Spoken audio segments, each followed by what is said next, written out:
Olá, prezados alunos do EJATEC, Polo de Caldas Novas. Professora Inoa Cavalcante, professora do primeiro semestre de Ciências Humanas. Estou aqui com vocês nesta noite para dar um breve roteiro do que possivelmente eu possa estar cobrando na avaliação referente ao segundo módulo.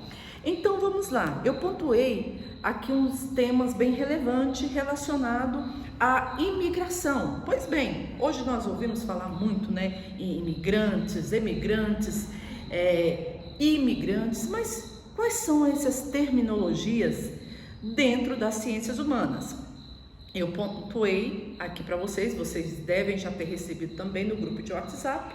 Imigração é um termo que se refere ao deslocamento de uma pessoa, de um grupo, de um território em direção ao outro. Com qual objetivo? De fixar moradia, em uma outra localidade, E esses motivos, gente, que levam uma pessoa a imigrar, para outro país, pode ser por motivos diferentes, político, cultural, natural e principalmente econômico, Nós vemos hoje, as pessoas migrando, para outros países, principalmente por questões econômicas e também por questões políticas, guerras civis, como é o caso que a gente presencia aí já há mais de 10 anos, na Síria, agora no contexto da Ucrânia mesmo, muitas pessoas migrando para o Brasil, instalando moradia na região ali do Paraná, de Curitiba. Então, isso é imigração.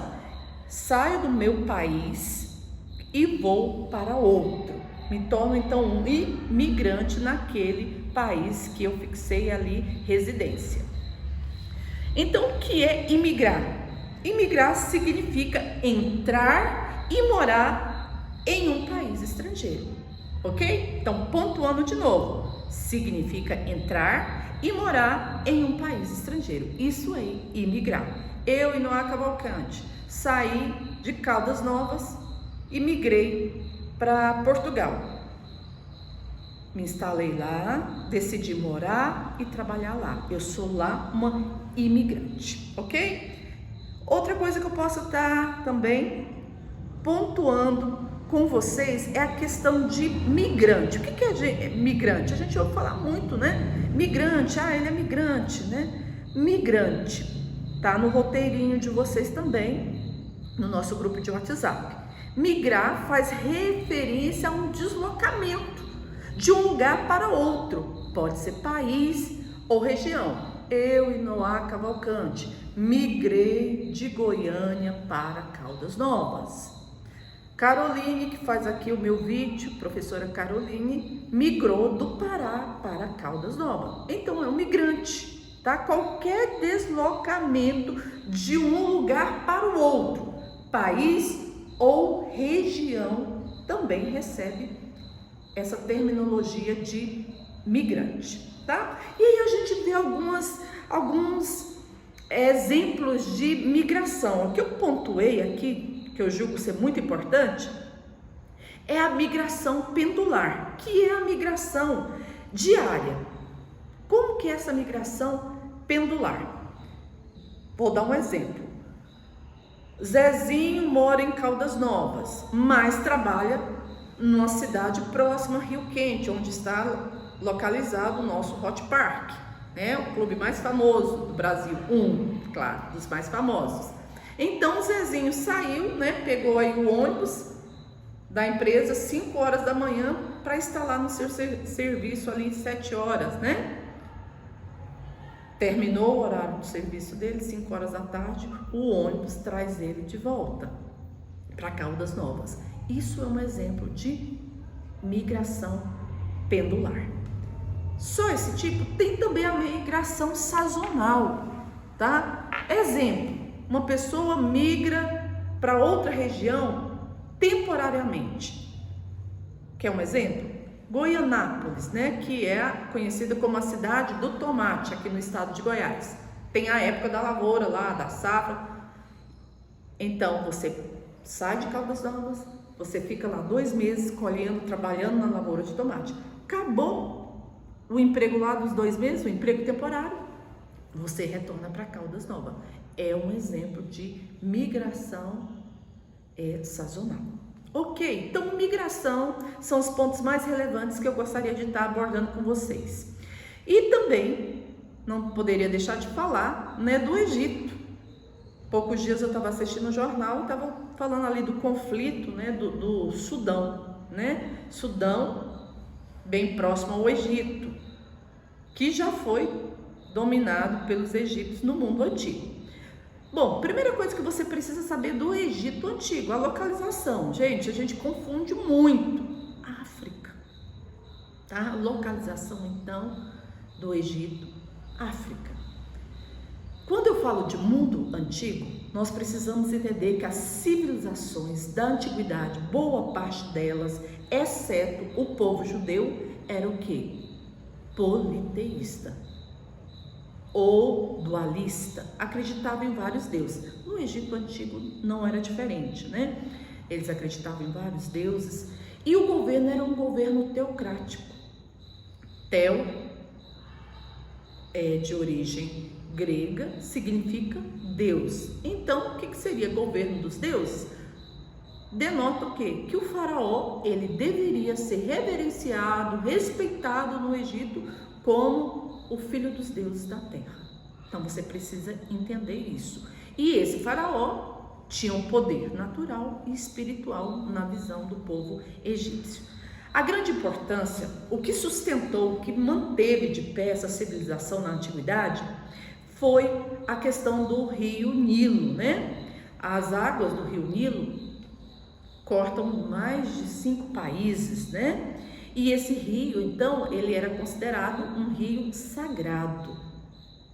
Era a dádiva dos deuses. Por quê? O povo egípcio, aquela civilização tão forte, pôde sobreviver-se no mundo antigo devido a essas águas caudalosas do rio Nilo. Era utilizado para quê?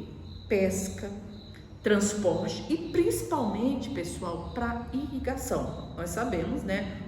Um território árido não tinha como existir vida se não fosse as águas do rio Nilo. Então não se esqueça desse rio tão poderoso e tão importante para a civilização egípcia na antiguidade, que a gente está pontuando aqui.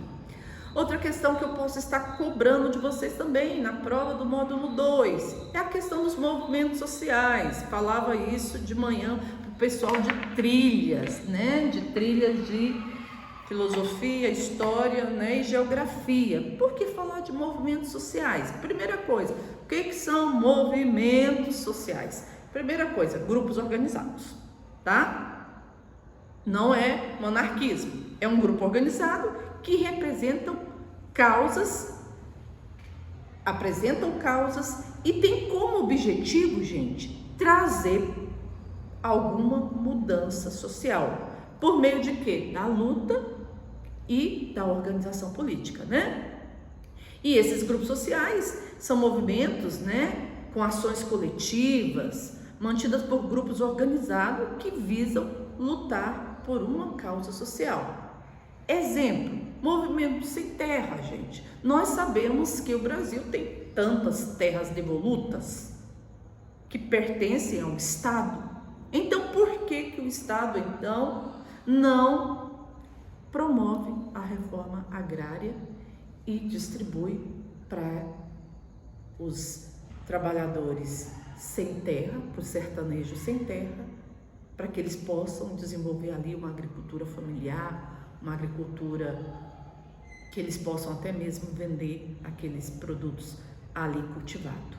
Então, um exemplo forte que a gente tem de movimento social é o movimento do sem terra. Também nós temos na Grande São Paulo o movimento do sem teto, né? Que são pessoas que reivindicam esse movimento organizado, que reivindica junto ao governo de São Paulo o que? Moradia popular. Porque na nossa Constituição fala que, né, nós temos direito ao lazer, saúde, educação e moradia. Então eles estão reivindicando algo que o governo deve subsidiar para a população, para a comunidade. Bom, então, movimento social é isso. Poderia pontuar aqui o movimento feminista, o movimento dos trabalhadores, o movimento cartista, né? E o movimento de Ned Ludd, o movimento ludista dos trabalhadores lá na Inglaterra, que também visavam, né, uma mudança social no quesito do trabalho nas fábricas, lá no contexto do século XVIII na Inglaterra. Outros movimentos, né, os movimentos que a gente está tendo muito agora também em questão, né, os movimentos em prol da ecologia, para que nós tenhamos um olhar diferenciado para o meio ambiente, e todos esses grupos devem ser organizados e devem ter um objetivo, que é trazer mudança social. Beleza? Então eu encerro aqui a minha breve revisão do módulo 2, que eu posso estar cobrando de vocês aí na segunda-feira. Um grande beijo, obrigada, estudem e vamos que vocês conseguem, tá? Grande beijo.